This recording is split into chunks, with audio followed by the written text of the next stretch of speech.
গুলি করার আগ পর্যন্ত কোনো কিছুটা আমাদের গায়ে লাগে না। যতক্ষণ না পর্যন্ত বুকে বা মাথায় গুলি চলবে ততক্ষণ পর্যন্ত আমরা কোনো স্ট্রাগল মনে করি না, এবং এক্সট্রা কোনো সিকিউরিটি লাগবে না। শুধু আমাদেরকে যদি কেউ গুলি করে মেরে ফেলে তাকে যেন ধরে বিচার করা হয়। হাসিনা মোবাইল দিছে, হাসিনা পদ্মা সেতু দিছে, চুমা দিয়ে বদমাইশ কোথাকার। হাজার হাজার কোটি টাকা নতুন করে হাসিনার সাথে মিটিং করেছে। ইলেকশনের আগে বড় বড় ফিগারকে এখানে অ্যাসাসিনেশন করা হবে, গুপ্ত হত্যা করা হবে। পুরো এখানে ভারতীয় আধিপত্যবাদ এখানে সব থেকে বেশি অ্যাক্টিভ আছে।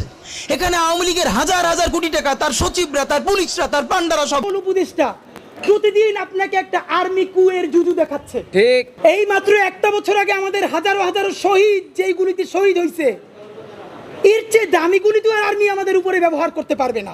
এই বাংলার জমিনে আবার যখন আগ্রাসন নেমে আসবে, তখন আবার শত শত হাজার হাজার আব্রার বুক পেতে দাঁড়াবে। যখন আবার আমার সীমান্তে গুলি চলবে, গুন্ডা মুজিবের কবর পাহারা দেওয়ার জন্য চতুর্দিক ঘিরে রাখছেন, আর আমার ভাইগুলা আহত অবস্থায় কাতরাচ্ছে। তাদের পাশে আপনাদেরকে দেখতে পাই নাই কেন?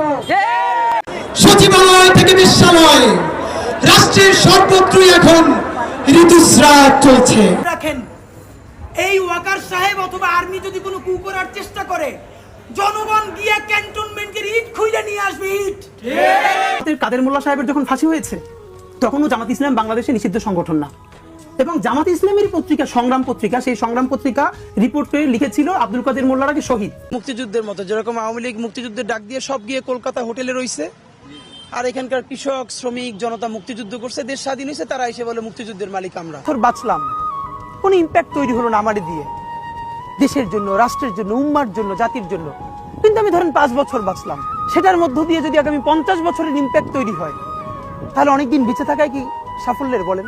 আল্লাহ এই তারে বলে যে তার মৃত্যু কামনা করি, আমরা একদম মনে প্রাণে বলি আমরা হাসিনার এত দ্রুত মৃত্যু চাই না।